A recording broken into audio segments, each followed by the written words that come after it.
Welcome to So You're a Pastor's Wife YouTube channel. I'm Becky Dietz. Today I want to talk about the blessings in ministry. Recently we talked about pain in the ministry, and there is a lot of that. There's going to be conflict, there's going to be chaos in the world today, and we've seen that, haven't we? But have you also seen or looked for the blessings in ministry? You know, some of the things that come to my mind are people. That there are so many people that God puts in our lives. And if we just look for that blessing, we're going to find it. The friendships that God's blessed us with, the people we've been able to mentor, and people that have just grabbed hold of the teaching that we've taught.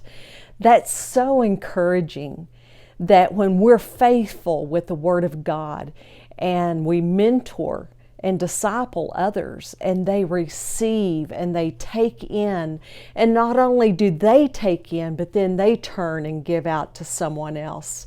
What a blessing. That's so encouraging to every pastor and wife or anyone who disciples. It just encourages us to the core of our being when we see people receive and when we see people then turn and give out to others. You know, one of the greatest blessings I've had in the ministry are the friendships that we've developed. And there are those who would say you shouldn't have friends in the ministry because it could create jealousy. Well, to that I say, you have to look at the life of Jesus. And what did he do? He had hundreds of followers, right? There were thousands who came to hear him speak. And we know that there were about 70 who followed him closely. But out of that, he had 12 disciples that he chose. And out of the 12, there were 3 that he invited into intimate times where God revealed himself.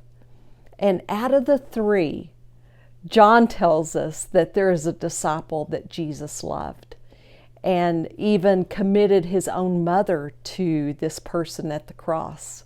That was John himself. Jesus had a very best friend, and I think he did that to show us that's okay.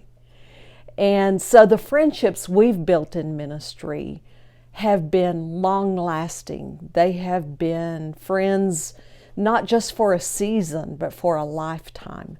I can look at every church we've been in and look at the friendships that we've had. And we were purposeful. We wanted friends. We needed friends. There were places that were so hard that we couldn't have survived without friends. And God brought those people into our lives, and we shared intimate things with one another. We shared meals together. We shared raising children together. And those friends have lasted a lifetime. We could go back to the very first church that we were a part of and pick right up with some of those people where we left off. The biggest thing, I think, in ministry are the changed lives that we've seen. People who were broken, people who needed a touch from God, and those lives that were changed and that we became a part of. That is pretty amazing to be a part of when you see lives drastically changed. The beauty that comes out of ashes. That's exciting.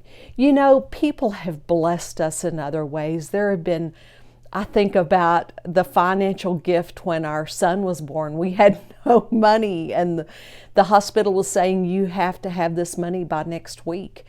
And we took the matter to God, and one of God's friends showed up at our door with the exact amount that we needed, and having no idea that we needed it.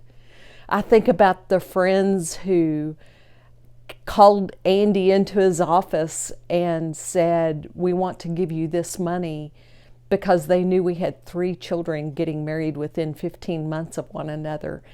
And we couldn't have paid for 3 weddings. But God knew that, and God raised up friends to do that. There have been cars, there's been furniture, appliances.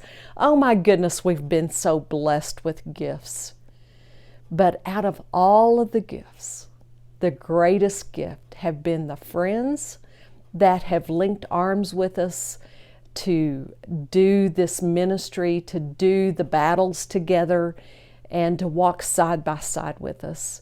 And then those that we've mentored, who've taken it and run with what we've taught them and learned more and gone beyond where we've gone. And that is the biggest blessing. You know, Andy was a youth pastor for years. And we tell youth pastors, you're doing a ministry that you're not going to see benefits for years to come. But when it comes, you're going to be so blessed. Kids will come back and say, remember when you said this and it changed my life? Or remember when we went on this trip and that changed my life? And out of that, you're going to see others who go into ministry and who teach the things that you taught them. And what a blessing. What an amazing blessing. And those are the greatest blessings that I can think of. But the ultimate blessing, I think, is just pleasing God, obeying God, and doing the things that He's called you to do. You will never have any wasted time when you're obeying God. That pleases Him, and that brings blessing into your life. God bless you as you continue your ministry and look for those blessings. That is the ultimate thing, is to have the mindset that you're going to look for the blessing and not focus on the pain. Look for the blessings. God bless you as you minister to others.